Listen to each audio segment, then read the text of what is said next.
entrepreneurship or other things you do in life. And I appreciate your time, Christian, and I'll turn it right over to you. Great. All right. Well, you caught me with my knickers down a little bit. We did a little back and forth. Can you all hear me? Test 1, 2. Is this mic picking up? I don't need a mic. By the way, do we have those the paper and pencils and? Can we just hand those out? So, any undergrads in here? And what are your fields of study? Mechanical engineering. Mechanical? Engineering. Econ? Econ and finance. Okay. English and COMSA. Oh, good. So got a good cross section. Engineering COMSA. Okay. Good. You, young man? Yeah, I'm an undergrad. Yeah. You, sir? Faculty. Faculty. What do you teach? Biomedical engineering. Biomedical engineering. Good. Here we go.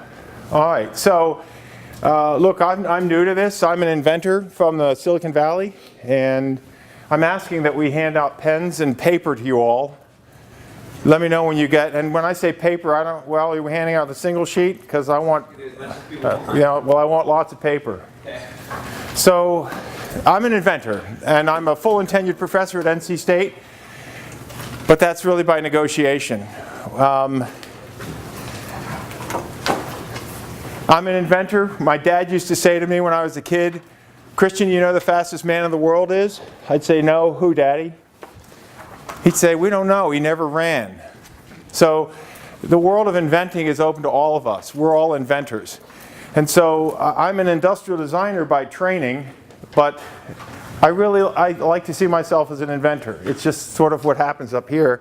But I'm guessing it happens with you too. Now you'll see, my products, I've had the good fortune, my products have made a couple $100 million. They've done very well out in the marketplace. But I don't think for a second that I'm the best inventor in this room. It may be just because I go into the shop and cut the head off a Barbie doll and hot glue it to a skateboard to see if it's, if there's anything there. But look, we're in a brave new world right now. Things are going cataclysmically fast. We all have Gutenberg in our pocket. We have gigabits of data at our disposal at any point in time.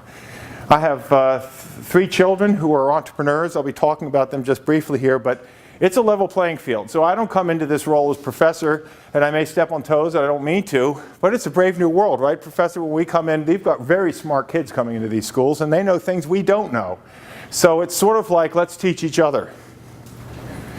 We also know that with education going 559% since I was in school, that we're kind of in an unsustainable model, because that's just going asymptotic. Now maybe Duke's in a little bit different situation. In fact, I think they are. But over at NC State and UNC, we better start thinking our way out of this conundrum. Because with 380 million kids in India, 380 million kids in India, they've got a problem they can't solve with schools. So it may well be in the future we're getting our content for free from somebody who's eaten our young. So I'm always thinking about how to eat our young, which I'll speak to here in a little bit as an inventor, because this is one of those grand challenges we're all up against. So I'm here to talk about design, innovation, and entrepreneurship, and I'm going to kind of come at it from a little bit of a side angle. I thought I'd tell you a little bit about myself. Usually I'm on the West Coast. I'm attending shows like NAB or CES. Here we see Paul Jacobs, and he was the keynote, I think, last year, and then here he is meeting with my partner, Larry Wagner, gentleman in the baseball cap. Steve Jobs used to work for him. He was employee number 3 at Atari. He's a genius in signal processing. And our 2 partners from InnoMinds over in India. I'll tell you a little bit more about our company Wavox as we go on, but I'm a guy who's been on the West Coast for about 18 years. I've come back, and now I'm a full and tenured professor teaching innovation and design at North Carolina State. I'm working very hard to see if there are ways that we can bring design and innovation that we're working on at NC State over here to Duke. Because you guys don't have a design school. And you have some very talented professors, people that have a design background, but the stuff that we do at NC State would blow your mind. And so Kimberly Jenkins would bring people out to the West Coast, and I'd meet with a lot of the entrepreneurs from Duke. And to a person, they needed what we had over at our College of Design, or perhaps the best textile school in the world at NC State. So I'm coming back to this place anew. People say, how do we make the Research Triangle Park more like the Silicon Valley? We need to collaborate. We need to do more together, because when we start doing that, we will send ripples through the rest of the world. And I really mean this, and this will be something, if I get to know, good fortune to get to know some of you, I really would like you to know some of the resources that we have over there. So for me, as I mentioned, this is a homecoming. I was a heavyweight wrestler. I was recruited to come down here. I was on a full ride. I ran into a bit of a brick wall. Two-time national champion, Tab Thacker. Back then it was unlimited. So he was 6'5", I'm 6'6", 6'7", he's 6'5", I was 215, he was 450 pounds. Games changed a little bit, but boy, I was 66-6, best win-loss record in the history of Duke. And I triple majored here. I studied functional morphology, which is the structure and function of biological systems under folks like Steve Vogel and Peter Klopfer, and Steve Wainwright was my dear friend. And you study things like the type of silk and what its chemical composition and what its tensile properties and how proline adds a kink to it in certain applications that makes it stretchy and sticky and not so tensile. But we also look at the subsystems of muscles, and we also look at their macro configurations. And of course, we couple that with mechanical engineering. I studied under George Pearsall, who was the dean at the time, good friends with Steve Wainwright. Maybe some of you knew him. And we studied art and design. So for me, it was a perfect blend. When I dissected something, I could sketch it, I could draw it, I could see its mechanical advantage, and I could apply that to mechanical means, and the two went hand in glove. And I'd like to see us doing more of that across this campus and between schools. So I'm a big promoter of interdisciplinary studies, and I did win the Leonardo da Vinci Award given to me by Steve Wainwright, George Pearsall, and Frank Smullen, who's the artist in residence, sadly died of an aneurysm. Dear friends of all of ours. I come from Baltimore, Maryland. I'm one of 7 kids. I worked in the steel mills at Bethlehem Steel, I ran fishing canneries while I was going to Duke, so I had to make money, one of 7. Studied Renaissance architecture and urban design at Syracuse University, and then of course went to NC State, did an independent study. I loved the team that I met over there and found that, okay, that's where I'm going. In the meantime, I took a little time off. I designed a wildlife sanctuary, which is now one of the leading tourist attractions in Kenya. So this is near the Ngong Hills in Langata, Kenya. We did this for an endangered African Fund for Endangered Wildlife. And Betty Leslie Melville is also from Baltimore. She married to Jock Leslie Melville. Lots of National Geographic features done on her and the raising of the Rothschild giraffe outside Nairobi. So while I was at Duke, I met the cutest little redhead, Laurie Kramer. Her parents met at Duke. Her dad was a chief resident in neurosurgery, Richard Kramer. Some of you might have known him. We got into the angel investment business with these little angels, and we grew them in our incubator, and they are the band Delta Ray. I don't know if anybody's heard of Delta Ray, but they're about to start a worldwide tour off to Australia this week. They've played on some pretty big stages. In fact, I'd say one of the biggest bands out of North Carolina. They've played on national audiences, and now they're hitting the international scene. So I'm very proud of them, but I also show this in my class because I've been working with entrepreneurs for quite a while now. I was Apple's national media specialist. I was and am in the Apple University. Apple University is a closed university at Apple, and where we teach methods and how to promulgate the Apple mindset, and how to be innovative, and how to be creative, and how to work in teams, and how to work from the field back to corporate. And I'd say we've had some pretty good success.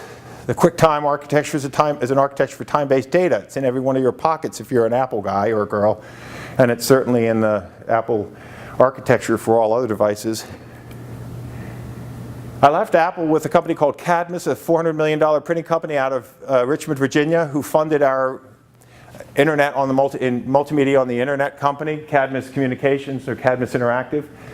But I left that company because they wanted to squeeze as much money out of us. They wanted us to be a service company. I wanted us to be a product company. And a dear friend of mine said, get out here, stop screwing around with the interactive media stuff, and let's invent products together. You head up the product development team, and so I did. I took a plunge. When I was with Apple, I was in the field. I was in Nashville, I was in Atlanta. And I'm sharing this a lot for the students here who are looking at what path they take, because mine is all over the map, but it was absolutely meant to be. I'm an industrial designer, but I didn't go to work for Johnny Ives at Apple in the industrial design space. I went in the technical sales space. They gave me a car, they gave me an expense account, they gave me a cellular phone, and they paid me a lot of money. So I was happy, and I learned so much in sales and technical sales, advising folks on how to use these technologies that Apple was coming up with on new platforms, right? But when I graduated from Duke, there was no multimedia because there was no multimedia computer. So very likely, the speed with which we're working now, right, because we had an $18 billion quarter at Apple just now. I mean, it's off the charts. The speed with which products are selling and the numbers and volumes, unprecedented. The Internet of Things is coming at us like a freight train. There are billions of sensors in the world right now. In just a few years, there will be trillions of sensors. Trillions. They're going to be in our clothes. They're going to be in our bodies. They're going to be everywhere, and we need to learn how to marshal and protect ourselves and leverage this very exciting time that's upon us. But in my first year, we put out 40 new items, and we made millions of dollars in the invention business. Now here I am in a little boutique between 2nd and 3rd and Brennan and Bryant in downtown San Francisco. I'm sort of like a pig in mud, except I'm pulling more all-nighters than I care to tell you about. But I'm in my 30s, and I'm going hell-bent for leather, and I'm having fun. And we're doing a lot of toys, but toys invent their own market, right? They create their very own market. So I like to show you these are the sketches and drawings, and I put paper and pen in front of you, and I'm hoping that we might just take a minute and just talk about drawing. To me is talk about design thinking, which is a turn of phrase that was that was derived at IDEO, a famous industrial design firm on the West Coast. But design thinking is just design process. For those of us who've been in the design business, we're like, really? You're going to give this thing a new name? This is what we're going to do? But it is the design process. So they came up with design thinking, and what is it, Steve Case came up with minimum viable product when rapid prototypes have been out there for years. So they're recasting what has been around for some time. But these sketches that I'm showing you, you can do these. We can teach. This is what we do at our College of Design. We teach people to draw.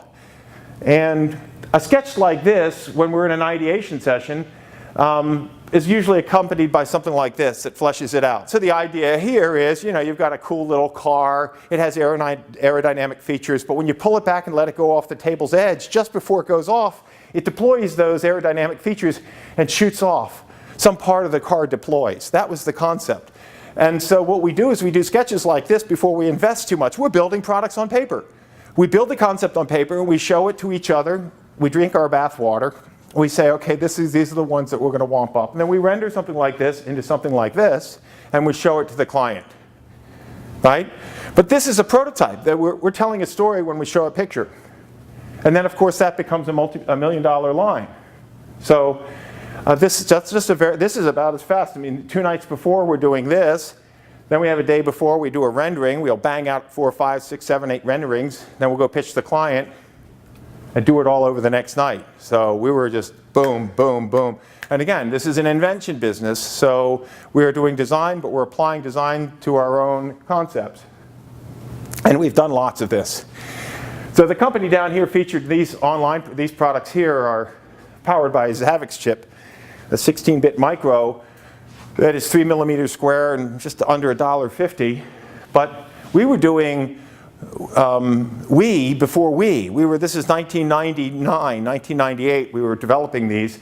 And the Zavix processor was developed by a Japanese gentleman, Katsuya Nakagawa.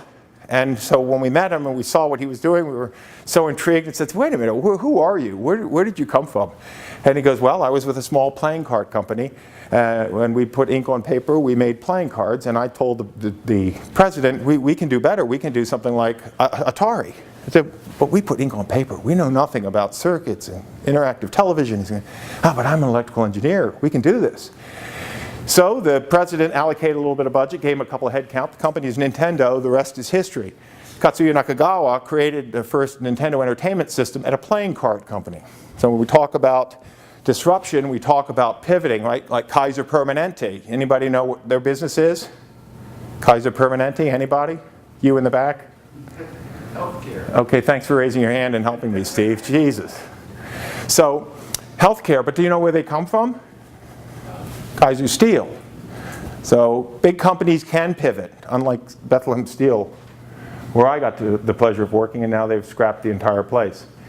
Anyway, Active play, preschool learning, and arcade excitement to your living room. Just plug your we don't have big sound in here, but you can hear, yes? pedal through alphabet. And I pitched this concept to Fisher-Price. But this is the downside of the upside, right? But you know, if you're in the entrepreneurship innovation business, you better strap on your steely incisors and ass-kicking shoes, because it's not for the faint of heart. It's hard work, it's a heavy lift, and you got to be tenacious. So I went and pitched it to Mattel Fisher-Price, and they said, yeah, interesting, but you know, frankly, I don't know where we'd market it, with the bicycles or over with the handheld electronics. You know, I think we're going to pass. Really? You're going to pass? So we went back 6 months later. We made a wireless version.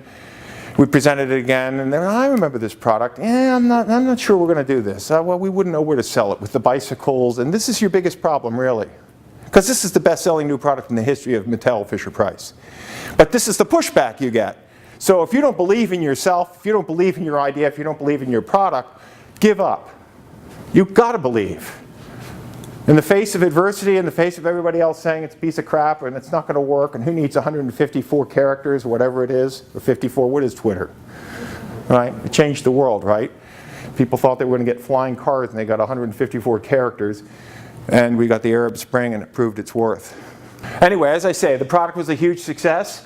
It won what equivalent of Emmys, 2 Toddies for Educational Product of the Year, for Innovation Product of the Year, best-selling new product in the 82-year history of Fisher-Price. It won every award in the toy industry. I mean, everything. Walmart, Target, Parent Magazine, everything. Go to Amazon, check out some of the comments on it, because it really turns out to help dyslexic kids, kids who have autism or who are on the spectrum. It really, ADHD kids, because they can engage multiple parts of the brain as they're pedaling and learning. And I have great plans for this I'll talk to you in the future. But I was named Mattel's Inventor of the Year, and a bunch of patents fell out of it. And then we were able to launch more products on top of the heel. So this is pioneering in the space of learning, because I've got the patents for sequential muscle movement, upper and lower, as it pertains to sequential disclosure of information. And this is a fun area. It's an exciting area for me, because now we're finding out what sitting for 6 hours is equivalent to smoking a pack of cigarettes. We weren't meant to be sitting down. We were designed to move. And we've got all of our children sitting down. And Johnny, stop fidgeting. Right? And Johnny should fidget, because that's the better learner. Yeah, we got a few things wrong. In any event, sometimes somebody else comes along with a big idea, and you'll go with that if you're open-minded and you're collaborating. So here's Larry Wagner, got third from the left, and Jürgen Mengi, my 2 partners in California. You can see the Golden Gate Bridge back here. I'm over here in Marin, and I come over the Richmond Bridge to hang out with my buddies. Here we've got our contingent in from India, and we put steganographic data in audio at Wavevox. So we take sound, and we pull psychoacoustic noise out, and we put in structured data in lieu of the audio, and you get a waveform like this, which sounds like this. But when I broadcast it and tap an app, I'm going to get data out of it. So I can have data correlating to audio. And that gives us a nice communication loop out of audio. So it's like a near-field communication system, leveraging standard audio, pulling out the psychoacoustic masked data, putting in our data in lieu of it, and broadcasting over standard means. So here's a little bit of what that looks like, and I think we're going to have to live with the audio here. So audio is what it is, right? Okay, so we applied for the patents for matching an icon to an application, and after you launch the application, now the microphone's been turned on. So the acoustic noise coming out of the speakers on your TV are driving the mic, and then we filter it and we pull out commands, and look at that, in moments it goes to the cloud and brings back coupons. So other applications for this technology are machine to mid, which is a mobile internet device, mobile internet device to device, to machine, or even NFS and near-field communication like devices. So imagine you're at the ballpark and there's something playing during the 7th inning. You all pull out your apps, tap it, and somebody gets a free hot dog, somebody gets a free Coke, somebody gets a free Red Bull, somebody gets a free car. This might pull you into the stadium, right? And stadiums are fighting to get you in because you've got HD TV at home and multiple cameras serving up better information than you can get sitting in the ballpark in left field. So they're looking for such applications. in the shopping application, in a proximity to an audio byte, I might be able to see the store's specials and offerings before I go into the store. So this is Wavox. We also can do something I think it's pretty exciting. If I could play a jingle, if you could hear this jingle with your smartphone, you could have gotten my business card. And that would have been a hell of a lot easier than getting your phone number and your phone number or emails or Bluetooth syncing with one-to-one, because that's all Bluetooth does, right? So some really interesting applications. Imagine one of our partners is Red Bull. You go get your popcorn, your drink out of a machine with your movie ticket, right? And just saved a lot of money on warm bodies because I don't need tellers anymore. So in the Internet of Things, this has a big play. We can use sound to launch and lock and unload. And what I'm showing you right now is design thinking as applied to a new technology. This is steganographic data in audio. In the world of design thinking, we met a technology company, and now we're shaping their technology for new applications. In this application, you might be walking by, the sound hits your phone, you get a push notification, and then you tap the app to see the coupons, make a purchase, and do the exchange, right? Because we can encrypt data in that same audio, and I can just play a jingle to the person, not unlike Apple Pay today. So the areas of research and development that I'm interested in, just to kind of pull the period at the end of who I am and why I'm here, is to take my Smart Cycle and active learning technology and putting it into the first research and development of the first human-powered utility company. HEX, I call it, Human Energy Exchange. So you imagine if that device had smarts and sensors in it, and it was telling the cloud the kind of activity that I'm doing, the kind of results I'm getting. I've got electroencephalogram on my glasses, I've got my earbuds chugged in, and I'm drawing very little energy out of these, right? Because I've got very small screens, I've got very small speakers, so my net energy is positive. I'm making energy, and I also can build an ecosystem around that. I can build power media, because if I can overcome your desire not to exercise, or I infuse you with something. Imagine if you're watching a GoPro camera on a cheetah going after an impala while getting instructed on white muscle twitch. Could be pretty exciting, right? Or if you're the ShamWow guy is telling you how to field strip your M16 because you're in the military and you've got an M16 sitting back in your locker that you have yet to figure out how to use. So I could see people, in the military where you have to be fit, you have to learn a lot of stuff and constantly be on your game. We could make energy, we could get people learned, and we could make them fit at the same time.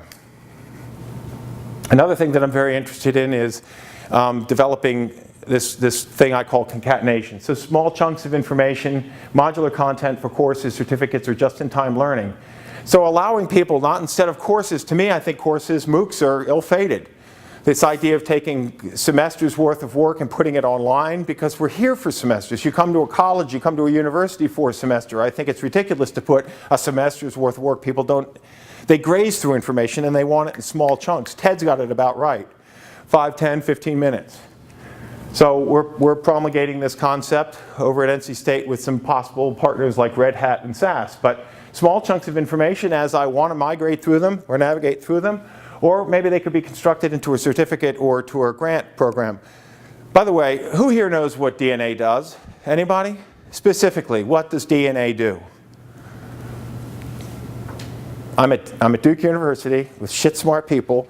What does DNA do? Information. Yeah, don't be afraid. I mean, to get it wrong, put it out there. Codes for proteins, mostly, within your body. My new best friend. There you go. Probably good. Yeah? Yeah. So, this is really important. DNA encodes for proteins. It doesn't make the proteins. It makes the thing that makes, it's like BASF of proteins. It makes the things that make proteins better. So the double helix in DNA gets parted. But we forget these things. And back when I took biology, even here at Duke University, I was learning about purines and pyrimidines, adenine, guanine, cytosine, and thymine, right? And by 2, 3 more semesters where I'm learning about how protein synthesis and protein foldings, I forgot about the adenine and guanine, the purines and pyrimidines. But when I talk about something like this, I'm talking about fast learning. Imagine the world. Now look, this all might be leapfrog, because I'm going up to DARPA in a couple weeks, and they're telling me, hey, look, at Johns Hopkins, they took a rat. They put a chip in its brain to measure the neuroplastic activity, and they teach this rat how to do a thing. And they take another rat with another chip in his brain, and they can induce that neuroplastic activity in the second rat. He doesn't have to learn how to do the thing. He can just do it. So, but I'm saying, till we get there, maybe we should try this. Now look, here's what I'm talking about with fast learning. Okay, that's in essence what I want to show, but we just watched 2-3 minutes of content that shows how transcription, translation, protein synthesis, and protein folding occur. Hell, when I was in school, we didn't know what the chaperone and chaperonins were. Those cellular organelles hadn't been discovered yet. But this is what I'm talking about. Chunks of information that make it palatable. Now if I want to go study what a purine or a pyrimidine is, I might be enticed to do so. Somebody else might want to look at meiosis and mitosis. How does DNA get replicated? Right? But I think chunks of information like this, now that took a lot of money to make. But if we did lots of that and we hung them on our open framework, I'm calling concatenation. But the short of it is, I don't want to wait around for help me here, Coursera, Audacity, edX. What are we doing? Why aren't we at NC State or NC State and Duke working on something? Why aren't we defining a new way for people to learn quickly? Why aren't we eating our young? So these are my areas that I'd like to pursue and research. So I'm going to segue over to design. I'm going to take all of that over, and now we're going to talk about design. But right now, as a respite, can everybody grab your paper and pencils, and let's just do some quick sketching. Everybody knows what an ellipse is, right? So while I'm talking now, I really want you to draw, because drawing is the key to the mind's eye. Right? So 40,000 years ago, we go back and we don't see necessarily hieroglyphics or phonemes typed in the wall, or memory chips, or what we see is paintings. We see drawings. We see people are trying to get from their mind's eye, and what is the thing they do? They do pictographs. They do drawings. And so right now, what I'd like you to do is, a lot of people say, well, I couldn't even draw a straight line. I'm challenging you. Let's draw a straight line. Put everything aside, pull your paper forward, and I want you to throw lines. This is what we do. We don't sit there and methodically we throw lines. So we sort of lock the wrist, we get some fluid motion in our arm, and we stabilize the paper. We glide on the heel of our thing, we slowly lower the paper, the pen, that's it, and we throw a line. So do it. And you've got pens, you've got paper, and you might see you get an arch because your fulcrum is back here, so you want to get your arm up a little bit and let it float, and try to disassociate your elbow from a fulcrum. You want to throw that line, nice and easy. I'm seeing some smiling. Are we getting there? So this is a discipline. Anybody seen? Awesome. You should see it, straight as can be. But look, what is I want to say? Oh my God. Frank Smullen right there, ladies and gentlemen. I look out the window, there he is. My professor did that standing figure 8 knot. That's my man. I didn't even know that. That's the man who died. He was in my thesis committee, 39 years old, died of an aneurysm over in the sculpture studio. Breaks my heart. All right, so you're throwing lines now, right? You're throwing lines. Throwing lines is the key to perspective drawing. Throw 2 lines side by side. Turn your paper. We're constantly moving our paper as designers. We don't try to draw relative to the paper. We're moving the paper constantly. We're moving the paper, we're throwing lines. We're throwing lines, we're moving the paper. We're throwing to perspective points. Now we do ellipses. So between ellipses and partial ellipses and throwing lines, we can draw anything. And I just want you to do this while we're doing it. So put 2 lines down, throw 2 lines. As a test, put 2 points down and throw the line between the 2 points. Now you can do this while I'm talking. I'm guessing you can chew gum and walk at the same time, so you can throw a few lines as I'm talking to you. But challenge yourself. Jiro's, help me here, the video. What's it? Hero Dreams of Sushi. Thank you. Jiro, isn't it? Hero Dreams of Sushi. And the guy that makes rice did it for how many years? 10. 10 years making rice. Cooking rice and making rice for sushi. Are you kidding me?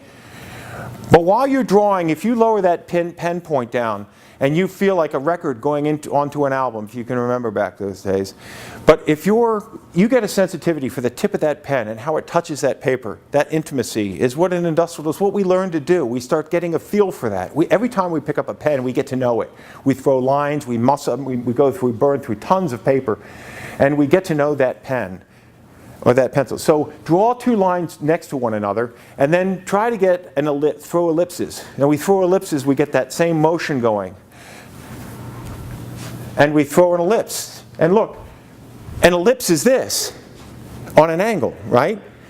So wheels of a car, end of a cylinder, and the end of an arm that you're going to attach a hand to because I'm sketching the human form. So I'm going to continue talking, so look up every once in a while, take a look at the screen, but keep throwing lines and drawing. Because if you really want to know what the key to design thinking from my vantage point is, it's like a writer trying to write. What do they say about writers? They don't know what they're thinking until they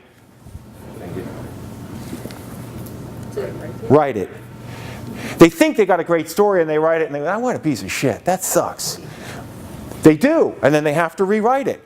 Drawing's the same. I think I have an idea. Until you take the time to sketch it out, you really don't know whether you've got something. Sketching is also a way to do schematics and to do Venn diagrams and lay out your business. And I need a guy over here, I draw a circle and I say he's going to do X, Y, and Z, and then I'm going to go over here and this guy's going to manage the financing. So drawing on the back of a napkin, we see more companies launched, right, by a quick sketch or a doodle. And I'm saying to you guys, you want to come, you know, the secret to design thinking is learn how to sketch. It really is a key to thinking differently because you can draw and you can start visualizing on paper. You can build whole products. You can sell whole products by a sketch. I have.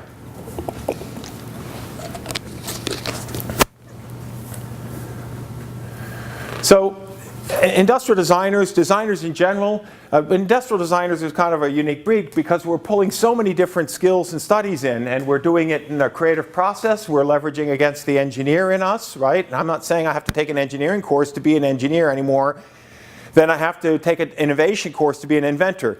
I think we have a little bit of this intuitive engineer, this intuitive designer, this intuitive creative thinker comes to the fore. Now the more you get schooled in these respective studies, the better you'll be, but you're going to bring costed bills of material and biomimicry and chemistry and experimentation and color. All of these are deep fields. As industrial designers, we're like Buckminster Fuller says, comprehensive anticipatory designers. That's how he couched himself. That's what I like to think of myself. I really like that turn of phrase, but this is a messy process.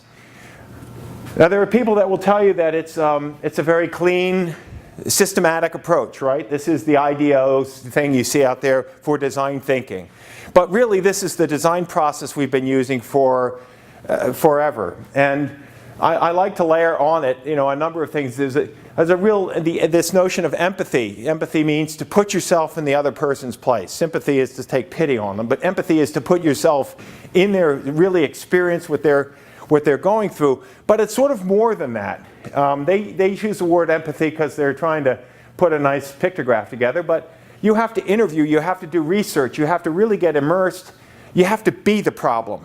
And sometimes in doing that, you're like, well, why are we doing it this way at all? Why are we doing this? If you're in an assembly line and you're doing why have we broken this down when we could get from here to there maybe with a new technology? Or we could take these three pieces out, combine them in one part, and have it injection molded at the beginning of the process. This is often what we will do as designers. We will come in. Now as an inventor, you get to define your own problem that you're going to do the deep dive on. But if you're a designer and you're working in a group to solve problems, you're definitely going to go through this process. But you're going to find that this idea of doodling and sketching and drawing is going to be invaluable to you in solving problems. And the better you get, now look, you can go to NC State, we've got some great courses, we'll teach you to design, but you can also go on YouTube and watch ideation sketching all day long and just do what they do on the TV. Watch the hands move, watch the motions. Oh my God, look at how gentle he's laying that line down. Or look, he draws in blue pencil and then he comes back and he punctuates with a heavier line. Oh, that thing called line weight, that's spectacular. That's how you give gravity to a drawing, because you punch things out. If they're setting on a surface, you want to put a heavier line down where the things rest. But I'm telling you, if you're in the invention business, if you've got an idea or a concept, you are going to want to draw. And if you don't want to invest the time, you need to come over and meet with us. And if you really want to learn fast, come take some courses over at NC State. Or better yet, let's design some together here at Duke University. Let's get NC State's College of Design, the smallest college over at NC State, working with Duke. I'm already working along those lines. I'm talking to Eric Toon and to Howie Ree, and we're trying to line some things up. But I'll tell you, if you're interested in the kinds of stuff that we're capable of doing, you need to make a noise. We need industrial design, we need user experience design right here on the campus of Duke. Let NC State come over and work with you to do that, right? All right. So when I'm teaching our entrepreneurs, I take us way back I want our guys to be thinking mindfully about physics, chemistry, biology.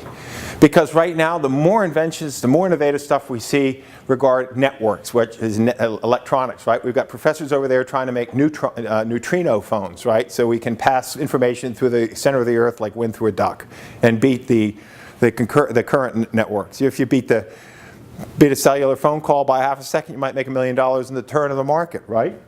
But you see this model up here, right? There's our solar system. Look familiar?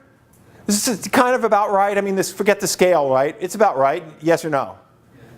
Yeah, check it. How about this? A little bit different, huh? It gives you a sense of size and scale and who we are. That third rock from the sun in this huge vortex going about 70,000 miles an hour. A little bit different than your mother's solar system, right?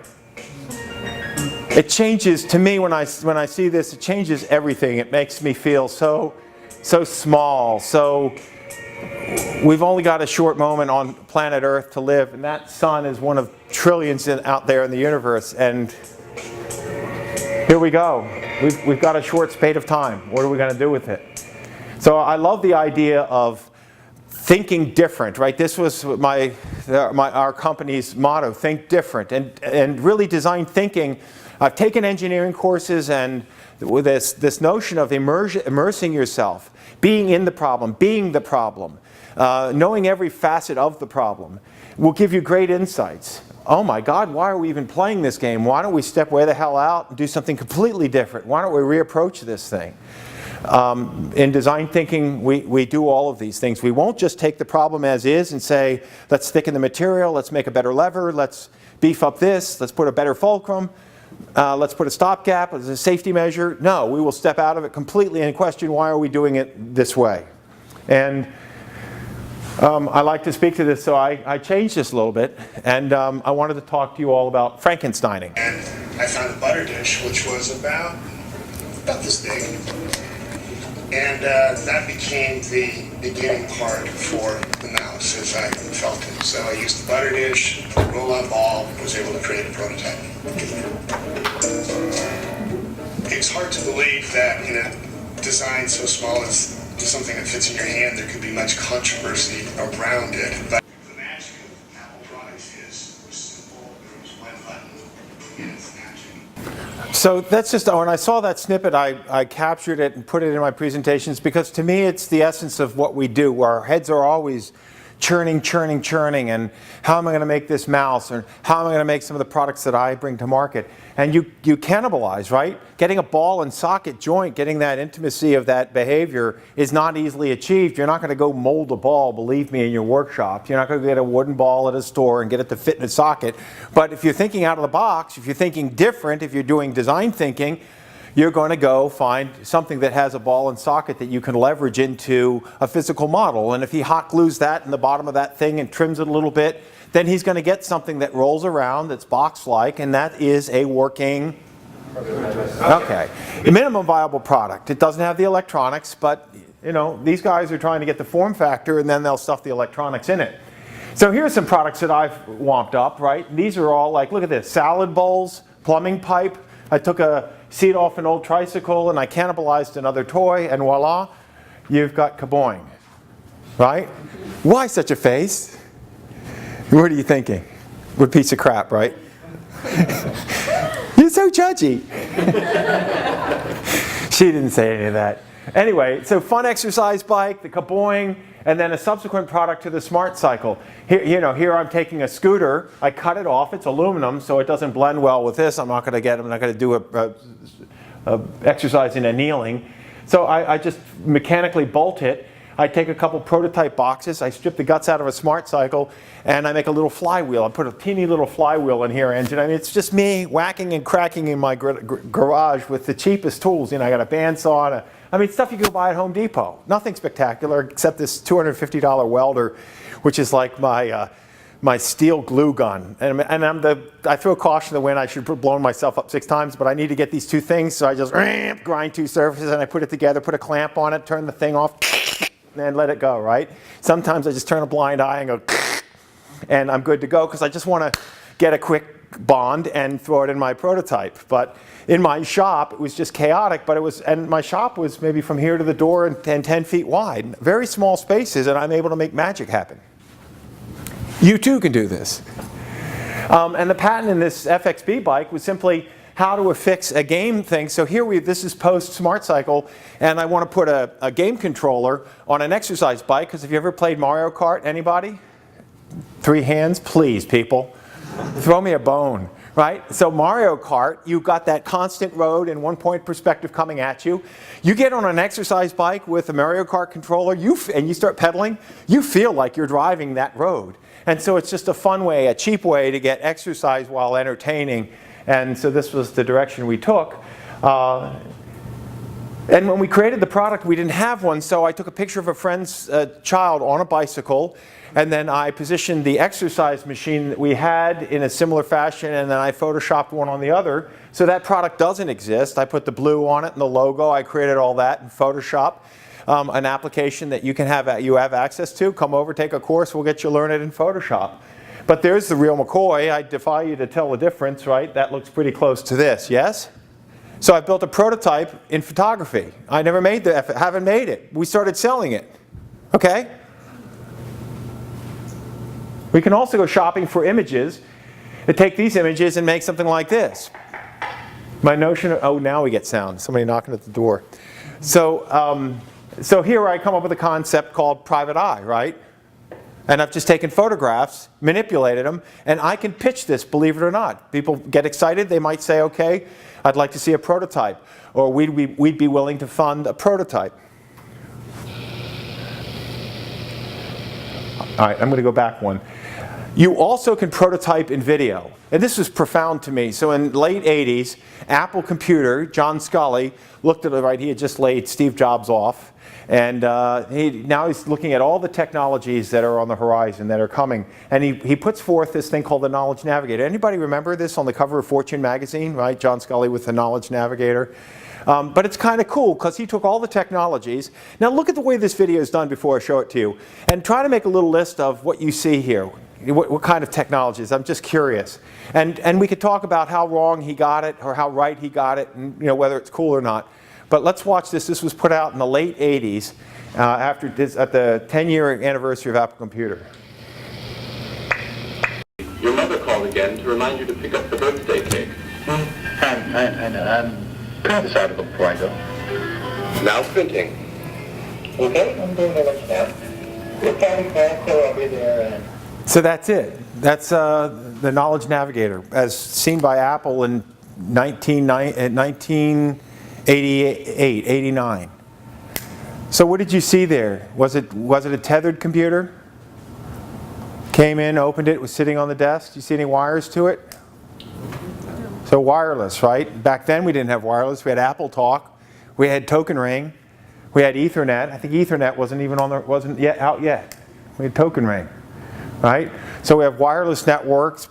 Obviously a battery. What happens when he first engages with this device? What does he do? Flip it open. Pardon me? Flip it open. He flips it open. And then he has a full screen. So what does that mean about the screen?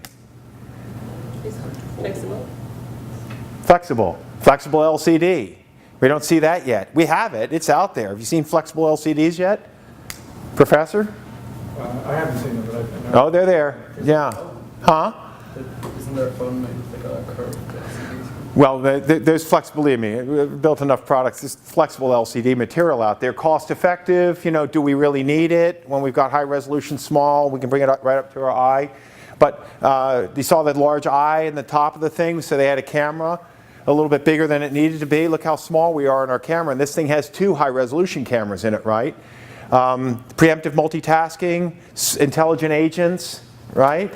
He couldn't remember the date, and then he was doing a backlog of the verbal analysis. He was filling in for the guy, right? So a lot of really interesting stuff was portrayed in that video, but if you go back and analyze, it's like, good story. So we could shoot a video right now, and it's like, I'm not feeling very well. I better up my dosages. She's videotaping me, right? And I'm just holding a black box, and I'm doing increased endocrine. Oh, I feel much better. Thank you. And I could just do something like that in a video, and then maybe do an over-the-shoulder shot where I do some special effects. But you know what I'm saying? And we're talking about prototype. We're talking about design thinking. We're about selling ideas. It could conceivably, you could, if you have an idea and you're like, how the hell would I ever manufacture that? Don't. Go take the top off of a can of instant coffee because it has cool rims, spray paint it gold, and hold it up to your ear and make something magical happen in special effects, right? I mean, and then, because if you know it can be done, you can sell a concept by using this medium because you've got it in your pocket. Right? We used to say at Apple in the 21st century, the video will be the pens and paper of the 21st century. And I really do think the more, we're not, or maybe the next generation, but maybe you guys, some of you guys are experimenting, right? We're all putting videos up and YouTubes. A lot of people are playing with video, but I think there's another level to come. There's going to be more tools. They're going to be easily discernible, accessible, and we'll do more of this. So the idea when you're putting, so my kids did a, what do you call the Kickstarter program, right? And raised a good bit of money. And they had to do a video in order to sell it. So a lot of products can get Kickstarter money, or what's the other one, Indiegogo, or a bunch of them now, right? So you can put together a video. And if you're clever, if you use these tools, you may never have to make the product. Just portray it, get people's hopes up, and then deliver on the product, right? So the video, drawing, photoshopping can be a means to a prototype, to painting a vision for somebody who goes, my God, do you think you could do that? Yes, of course we can do it. And then you list the technologies, and you put some prices, and you're in the selling business. You're selling an idea all of a sudden. Okay, so I'd like to underscore for, let's see, the inflection point that we're at right now is unprecedented. When we had the internet and these devices coming together, we've never ever seen anything like we're seeing now. So look at some of these records. I mean, I remember when the iPad came out, it shattered every product sales numbers known to man. Only in 3 months later to be usurped by the Kinect's box. But now the iPhone, the latest iPhone, has just outsold everything. I mean, $18 billion in a quarter by Apple Computer. Nobody's ever done that. So the fastest way to capture the mind's eye with the paper in front of you with sketches and doodles. And I put these up here, right? You saw some nice sketches, nice drawings and doodles, but I wanted to show these because this is the caliber, this is the level. Even amongst us high caliber designers, when we're doodling and sketching, we will often communicate at this level because it takes time to do some of the other nicer renderings, get the lines just quite right. But I want you guys to feel that you should learn to draw because it's going to enable you to visualize your products, your concepts, your ability to communicate with yourself and with others better. So you should draw. I would encourage everybody to keep a sketchbook with you and constantly draw and write and capture your ideas. And there, as I mentioned, techniques for drawing in blue ink and then pulling that black pen out and popping the lines that you think best tell the story so you can formulate what it is you're thinking.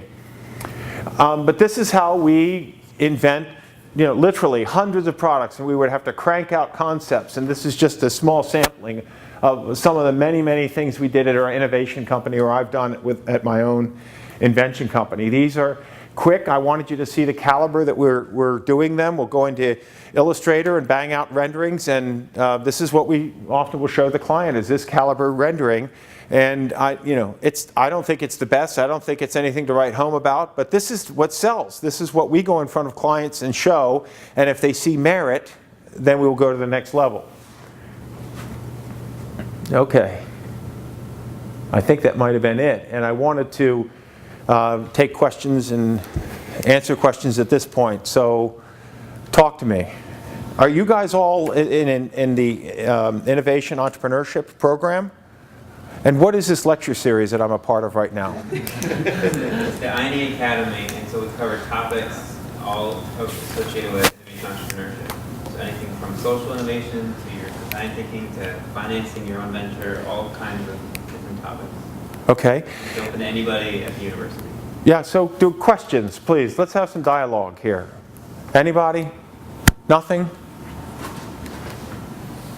I do have a question. So I'm going to manufacturing for a product that we've developed here at Duke, and I'm currently facing some design challenges. I myself don't have a training in design, but I know what I like, and I know what our customer likes. And some of the propositions that we've got seem very detached from the user, because we're relying on a designer who's very far away from us, very far away from the athletic community. How do I reconcile, what I... Very far, what did you say, athletic community? Yeah. So okay. We're creating an athletic wearable. Uh-huh. Wow. How fun. Very fun. Yeah, so, well, let's talk, because we got lots of designers over at NC State. Unfortunately, they're like a lot of you, they're students, so they're really busy. And it's a bit of a challenge. I'm coming into this university, and as you can see with my inventions, I want to blow up the education system. I want to change everything. I mean, I was a dyslexic kid. I had a hard time through the school system that we went through, and I was so blessed to get a scholarship to Duke.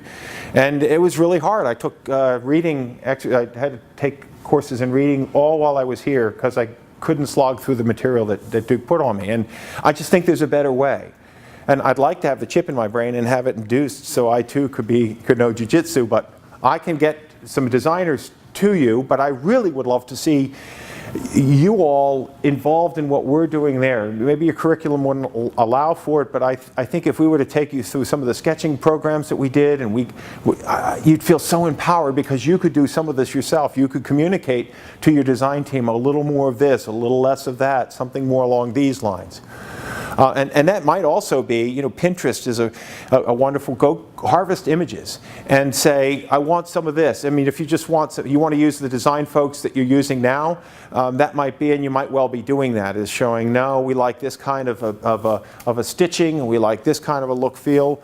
That's one way to communicate to your design team. But my God, we've got the #1 textile school in the world, folks. In the world is over at NC State. And I'm not talking about your mother's textiles. In fact, when I went to Blanton Godfrey's program over there, coming from Bell Labs, right? And they've got this whole non-wovens program over there. They're building things in plasma arc furnaces and putting dissimilar materials together. It's just spectacular. In the world of wearables and the Internet of Things, you're going to want to get to know this. And I told them, you need to change it from the textile school to the tech styles school, because it's just spectacular. But we'll talk afterwards. But if you guys think industrial design and design in general is something that you should be blending, because I think you should be blending it with the functional morphology and the mechanical engineering and the fine arts that you're doing, then we should make a noise, and we should get it on campus here. And let NC State bring our college design. We're the smallest school over there. We've got no money. So it's very frustrating to sit over there to see the magic happening, but it's all a light under a bushel basket. And I know we could blow the lid off the place, so I'm going to continue to work it from my angles, but make a noise if you think this is something that you and your product teams would like to leverage. Sir. First of all, like I said, this is really nice because you sort of let your ideas flow, and then you can piece it together by a video or some other means. And so, but then comes the next stage, right? So you want to actually make it, and you must have encountered where you don't have the expertise, right, to make parts of it. What would you do next? So this is a great idea. So the other thing is, we're talking about the business model here, is I licensed this to my Smart Cycle concept. So you saw that cool thing that the kid was riding? I didn't design that. That's not my design. Because who am I to tell Mattel Fisher-Price, with a whole stockade of industrial designers that do nothing but toys, how to design a toy? Would that be right? I mean, they know the colors. They've been doing this their whole life. I mean, let them have it. And I'm going to benefit from all that. So in that case, in a licensing model, I let them run with it. Perhaps in her case, where she's going to manufacture the product and take it to market, if that's the strategy you want to implement, then you need to own the whole ball of wax. By the way, if you haven't seen Joe DeSimone's TED Talk, do you know Joe by chance? Have you seen the new company that he's come up with? Okay, put some Pampers on and go watch this new TED Talk by Joe DeSimone. His company's Carbon 3D. And this new 3D printer is fast, and while he gives his TED Talk, he prints this elaborate part. It prints in the background, they got a camera on it, and it's stunning what they're able to achieve. And really, guys, we're just starting out. We're just scratching the surface, right? But in this case, you would want to find experts in the field. Now, first of all, building a prototype might be easier, right, with 3D printing. 3D printing, by the way, is not a panacea. It's just another tool in the products, because I can go into a standard shop and cut up stock PCB and pieces of plastic and cobble stuff and do it much more quickly than I could ever 3D print something. Some things I'm going to be able to 3D print, and it's going to serve my purposes, but don't think for a second that 3D printing holds all the answers. It doesn't. So if you've got a complicated biomedical device, for instance, with integrated electronics, you'll need to put a team together, and that is a challenge. But you know, somebody like me, I live for that kind of stuff, so I go hunting for electrical engineers and materials people, and there are places that do one-offs and rapid prototyping, and there are factories in China that will help you if it's not a terribly complicated part that you can work with to get the product right, in the hopes that you'll be the manufacturer. Do you have a specific idea in mind? No, I was curious about how you work with it. Right, right. So this is what we do. We'll go to manufacturers in China through Alibaba or through other means to find manufacturers that we might work with. And it's easier than it's ever been, right? Because you can shoot emails or go online and have Skype calls. Yes, ma'am? What are your opinions of China versus Taiwan for manufacturing? Okay, so there's no Taiwan manufacturing unless you're doing chips, right? And TSMC, Taiwan Silicon Manufacturing Corporation, is probably the biggest chip maker in the world.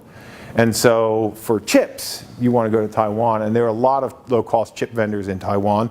But really, manufacturing is China and more in Vietnam, and maybe even more in India. I mean, there's no comparison between China and India, and I've been to both, and I run factories in China. But China, the infrastructure is spectacular. I mean, you go in Shenzhen from Hong Kong, and you think you're in the United States. The roads are beautiful. The signs are the same green with white and Chinese characters.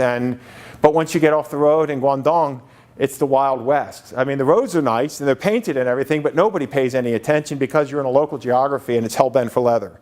It's just crazy time. And people walk across the street, cars coming at 60 miles an hour, just walk, go ahead, try to hit me. I mean, there's a mentality, it's just crazy. And, but you go to India, where you don't have an oligarchy, you have 30 countries in India. You know this, right? It is a very corrupt place. It's an amazing place, but you go, I was working in Tamil Nadu. This is the southeasternmost part in Chennai, which was Madras. But I'm telling you, the roads are terrible, and you're weaving in and out, and watch out for the cow, and here comes somebody with a whole family on a moped or something. It's just crazy. So for me, there's no comparison. It's China or China, unless you want to bring it to the United States and cobble together something that is more sustainable, that is good for the United States. I mean, and the more automated, the better, right? I mean, the way we can compete with China, because they've got a lot of warm bodies, is to go highly automated and extrapolate those costs over time. And one big advantage of visual thinking, like you're talking about, is also language independent too. Language independent, because if you can sketch out things, you don't have to worry about translations and languages. Right. Say, if you well, describe something, if you show people a picture of that, that can be interpreted in much, any different country. You don't have to worry about that. Right. Well, now, and with FaceTime, I mean, if you get on you go on FaceTime and you can show, but we would do it through just taking pictures, and then I would do a quick sketch, or I'd go into Photoshop, and I'd say a little more like that, or a little more like this, or we're getting some puckering around the sides here. So, and then you send those photographs over, and then in their factories, they'll go fix it, take a picture, and say, here's what we were able to achieve, and we're like, that's it, send it. And then, a day or so later, they'd send it. And in the world of pushing the atom, right, Negroponte talks about in the New World, push the electron, not the atom, but we still, we have to wear atoms. And until we have a 3D printer that can make a coat in the materials and the touch feel that I like, then I'm going to have to go through some traditional means. But from my vantage point, there is no Taiwan versus China for injection molded parts or stamp form metal, those sorts. And maybe Vietnam is coming online and being much more competitive in certain areas. Yes, sir. Yeah, I'm really happy we kind of got on the global topic because I think it's really important. How do you think it affects you in the beginning, earlier stages of this design process? Just thinking about marketing towards a U.S. audience versus a Chinese audience or whatever. Do you think it's affecting? Does it affect really this ideas creation phase of your work? It doesn't, not me, because I do think about global markets, but I'm usually thinking about a U.S. market, right? Because we're unusual in that we're 355 million people. We all have a little money in our pocket. That's unusual, that we all have a little money in our pocket. And so for dispensable income, you want to be in the U.S. or U.S. But more and more, China is coming online. Their middle class is growing, and they've got more and more dispensable income. They're in a different language, so in something like the Smart Cycle, we'd have to go revamp our content so that it is now specific, and we'd also probably want to attend to social anomalies, make sure that things fit and the landscapes look more like what a Chinese kid might expect, right? So those localization issues might come up. But I do think, and you all know about B Corps, yes? No? Anybody know about what a B Corp is? Will you look into it, please? So for a lot of you who are going to go work for a company, B Corps have the triple bottom line. Yes? You're saying yes. You know a thing or two about B Corps. So there's socially conscious corporations, seventh generation, Patagonia. There's a slew of them, and they're really, I think, I tell a lot of young students, if you want to go someplace where you feel like they care, they give a shit about you, they're going to look after you, and they're going to expect you to work, you're going to want, look at B Corps, because they're really putting a bent on it. I'll tell you another fascinating book to read is Jeremy Rifkin's Zero Marginal Cost Society, the Internet of Things, the Great Communal Commons, and the Demise of Capitalism, something like that. I may not have gotten it quite right, but Jeremy Rifkin, and if you want to do yourself a favor, go to the Diane Rehm show, March 31st, Jeremy Rifkin. Just Google that and listen to that radio show. Because there he's talking about the billions of sensors that we've got in the world right now, but you ain't seen nothing yet. The hundreds of trillions that are coming at us, and I just came from meetings over at NC State, right? We know that piece of glass in the future, if I'm an architect doing my job, that's going to be probably 1,000 layers of graphene. It's going to be a display. It's going to filter the light coming from the outside. It's going to tell me about the thermal conditions inside the room. It's going to tell me the thermal conditions outside the room. It's going to tell me what the gasket's doing, whether I'm leaking, right? It's going to tell me about the nature of my building. And I'm encouraging our architects, just don't build a building. Be the inventor. And when I say be the inventor, I'm not talking about splitting the atom or coming up with graphene. Take the shower curtain rod down, bend it, put it back up. Look at that. The guy's a millionaire. It doesn't have to, right? It can be small ideas. And if you're not going into your shed, because I'm telling you, there's a much better inventor in here, maybe dozens, than me. It's just I'm going into my shop, and if you're not, you should. And your shop right now, it's at your fingertips. You can make anything with a pencil and paper. So I didn't get a lot into the drawing techniques.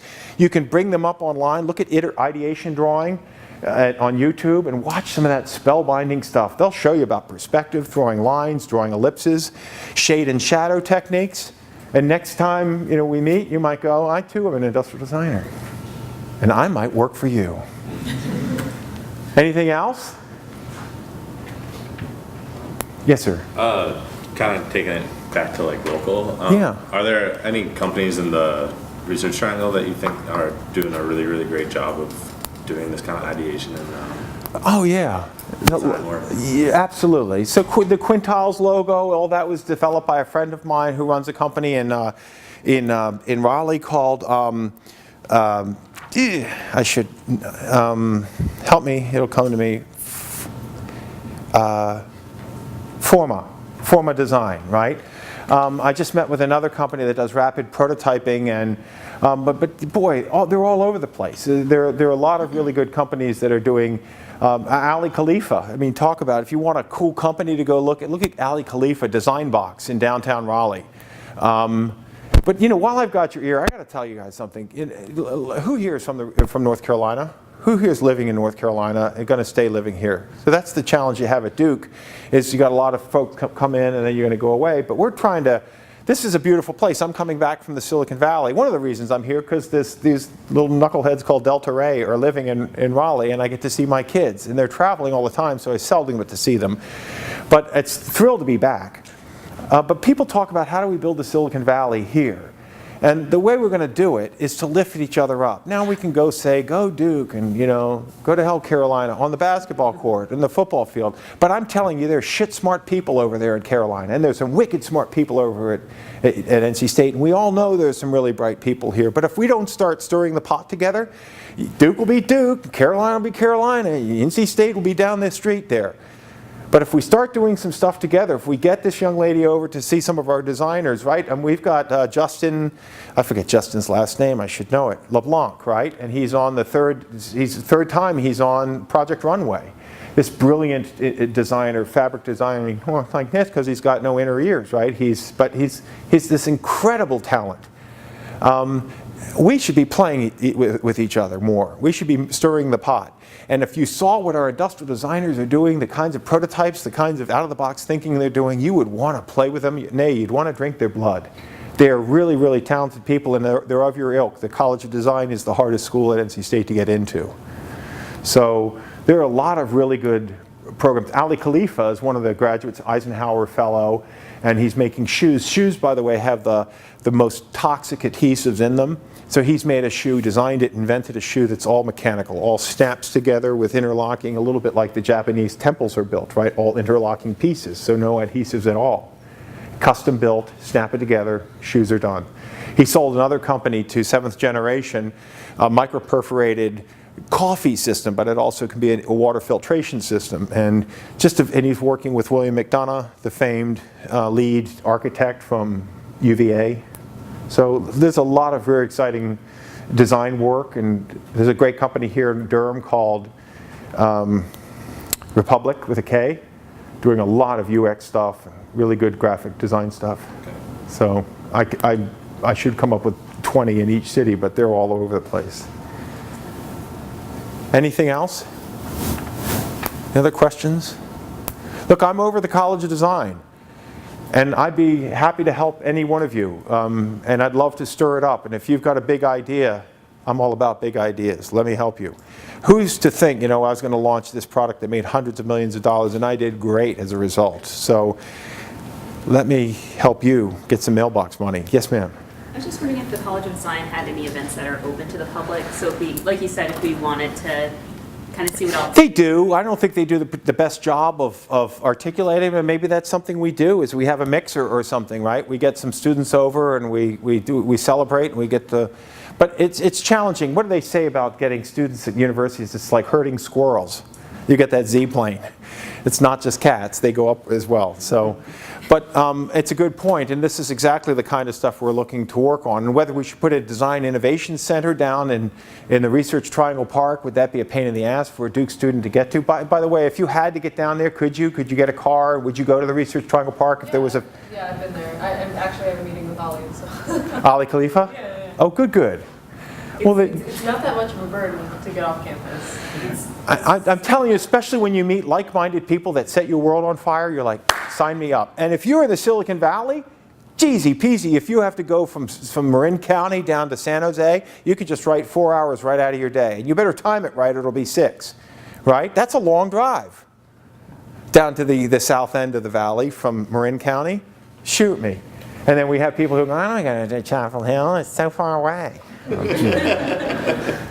Anyway, I look forward to working with you guys. I really wish we could, and you'd help me fan the flames at Duke University. Imagine Duke University and NC State pulling the very best, something around design, right? I mean, look what they did at Stanford, right? Duke's primary competitor, Stanford University, both modern Ivy Leagues. Yes? What did they put in the middle of Stanford? Anybody? Design. The D School. Did you hear about this? They put the D School right in the middle of Stanford. Well, it had a little something to do with a $140 million grant they got, or the endowment they got, but still, and you hear all the D school this and IDEO that, and design thinking, but the design process is better, and they're great people at Stanford and IDEO, a good number of good friends, but they got nothing on us. They've got nothing on us. But you guys are being hampered because when we've got wicked smart people coming up with new sporting lines and they don't have designers and you're going where for your design work? Yeah, we got a problem.